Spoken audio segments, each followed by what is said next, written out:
현재 인도 전역이 마비되었습니다. 인도가 2조 원 규모의 적자를 보게 되었는데요. 바로 인도 챈나이 삼성 공장에서 일어난 노동자들의 파업 때문입니다. 이 파업의 주동자인 산제이는 본인이 겪게 될 끔찍한 일을 생각지 못하고 파업을 시작했는데요.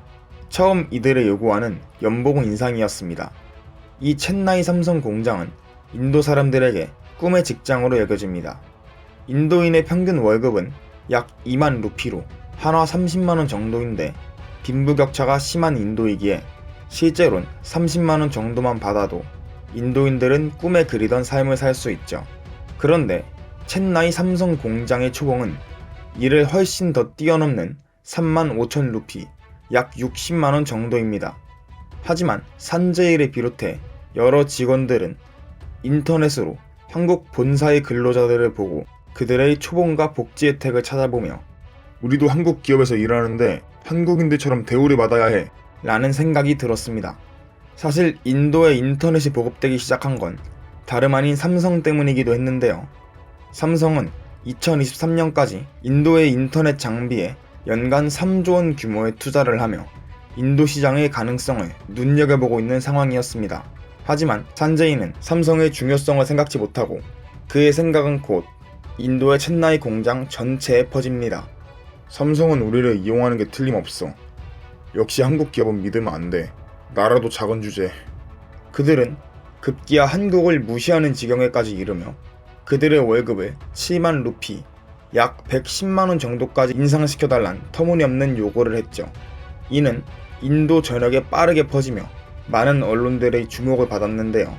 심지어 이 파업의 규모가 커지자 인도의 노동조합과 총리까지 나서서 이 파업을 동조하기 시작합니다. 임금을 올리고 복지를 늘려라. 삼성이 뭘 할 수 있는데 이제 삼성은 임금을 올릴 수밖에 없어. 그들은 매일 아침 구호를 외치며 삼성의 임금 향상을 유도했죠. 그러나 산제이와 그의 동료들이 간과했던 점은 삼성이 한국 외 여러 나라에서의 협상을 통해 이러한 노조의 대응에 있어 엄청난 경험이 있었던 베테랑이란 점이었습니다. 삼성은 그들 머리 너머에 있었죠. 하지만 산제이는 그 사실을 전혀 알지 못했습니다. 곧이어 삼성은 산제이와 그의 동료들과 함께 협상에 응하게 됩니다. 산제이는 본인의 승리를 확신했습니다. 역시 한국이야. 나라도 작던데 우리가 뭉치니 별것도 아니네. 그리고 그들의 요구를 일부 수용해 월급을 4만 루피로 인상해 한화 약 10만원 정도를 인상시키게 되죠. 하지만 이러한 협상 역시 삼성의 계산 안에 있었습니다. 산제이는 신나는 마음으로 본인의 승리를 확신한 채 공장으로 출근하였습니다. 하지만 그의 공장엔 왜인지 모를 불안한 기운이 맴돌았습니다. 산제이가 알아차리지 못하게 하나 둘씩 변화가 생겼던 것인데요. 가장 먼저 눈에 띄게 보인 변화는 바로 그의 동료들의 사직이나 전근이었습니다. 그는 회사가 이전과는 다른 분위기로 흘러가고 있음을 느꼈습니다. 산제이는 그의 관리자와의 개별 면담 통보를 받게 되는데요. 앞으로 업무 평가와 근태를 더 확실히 기록해야 한다는 삼성의 지침이 내려왔습니다. 그동안은 형식적으로 진행되어 왔던 여러 안전평가와 인사고과가 구체적이고 엄격하게 진행된다는 이야기를 듣게 됩니다. 삼성은 본인들이 지킬 수 있는 법적 테두리 안에서 파업자들의 성과를 정확히 평가하며 공정한 방식으로의 회사의 체계를 갖추기 시작한 것입니다. 특히 삼성은 그들의 주장을 받아들이고 더 이상의 노조가 발생하지 않기 위해 정당하고 공평하게 기존까지의 느슨했던 관리 감독을 다시 체계화시키겠다는 생각이었습니다. 공장엔 근로자들의 안전을 보장하기 위해 새로운 지침이 생기고 여러 절차가 갱신되었습니다. 그와 그의 동료들은 이전과 다르게 예전엔 넘어갔을 사소한 실수 하나마저 인사평가에 영향을 끼치며 불안에 휩싸이게 되었습니다. 하지만 그의 마음속에는 여전히 삼성에 대한 불신이 자리잡고 있었죠. 이미 일부 요구를 받아들여준 삼성이었지만 산제이와 그의 동료들은 더 큰 대우를 받길 원했습니다. 고작 이 정도 가지곤 입에 풀칠도 못해. 삼성이 뭘 할 수 있는데. 더 많이 받아야 해. 삼성의 매출에 비하면 우리 임금은 턱도 없어. 그렇게 다시 파업에 돌입했는데 그들이 내세운 조건이 정말 황당합니다. 왕위 세습도 아니고 그들의 일터를 세습해달란 요구였는데요. 산제이와 파업 노조들은 이러한 행동들이 정말 본인의 가족과 나라를 위한 행위라 생각했던 겁니다. 이를 못 봐주겠던 삼성이 그간 연 3조 원 규모의 투자를 하였던 인도의 인터넷 장비 공급을 중단하며 인도의 주요 도시에 여러 네트워크 문제가 발생하게 됩니다. 삼성은 철수 준비를 하고 있었습니다. 처음에 이러한 변화가 그저 일시적이라 생각한 산제이와 다르게 현실은 참혹했습니다.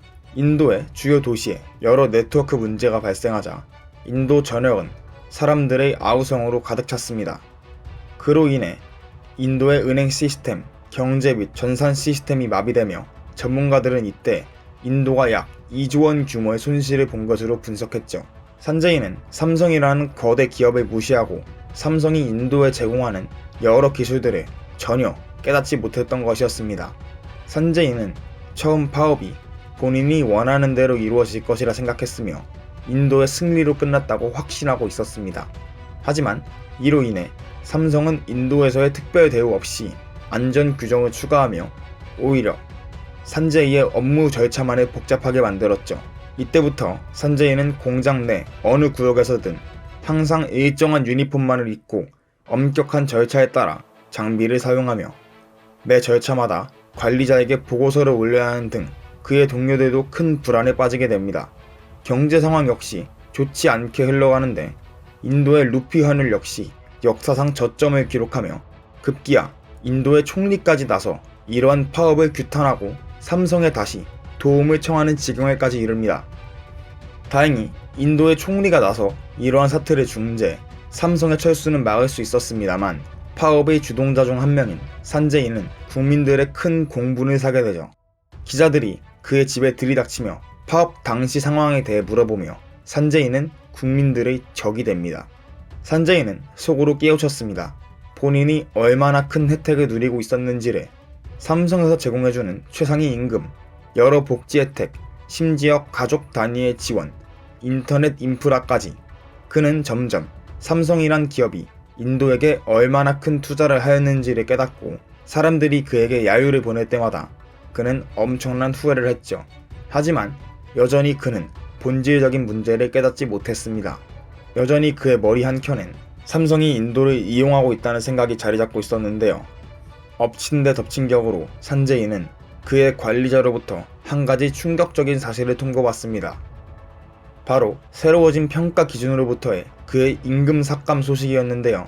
새롭고 엄격해진 규정에 따라 그의 업무 성과가 좋지 않자 그의 임금이 삭감되었던 것입니다.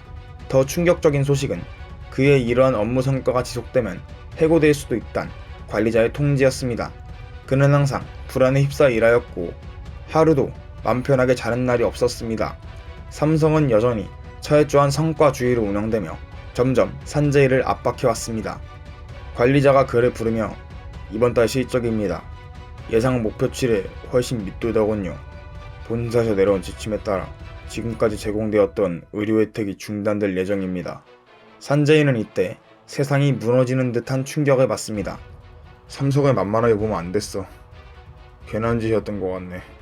그는 항상 곳곳을 다닐 때마다 사람들의 눈초리를 받으며 힘든 나날을 보내게 됩니다. 그러던 어느 날 특별히 삼성의 본사 임원이 이 첸나이 공장을 방문하게 되었는데 이때 그는 산제이를 만나며 첸나이 공장의 중요성을 역설했죠. 이곳 첸나이 공장은 단순한 삼성 공장 중 일부가 아닙니다. 세계적으로 중요한 반도체 공정 기술의 집합체로 전 세계적으로 엄청난 영향을 끼치는 공장입니다. 삼성은 여러분들의 단순 노동자가 아닌 매우 중요한 파트너로 생각 중입니다. 삼성은 항상 대한민국뿐만이 아닌 인도와의 협력을 통한 공동의 성장을 위해 힘쓰고 있습니다. 인도에 대한 투자를 아끼지 않으려 본사에서도 다시 지시가 내려왔습니다. 그때 산제이는 그간 본인이 삼성에 느꼈던 잘못된 감정을 떠올리며 후회의 눈물이 고였습니다. 실제 그의 파업으로 인도의 인터넷이 마비되며 약 2조 원가량의 손실을 보며 경제가 휘청거렸죠. 산제이는 본인과 동료들의 파업이 가족과 나라를 위한 것이라 생각했지만 얼마나 오만한 생각이었는지를 뼈저리게 깨달았습니다.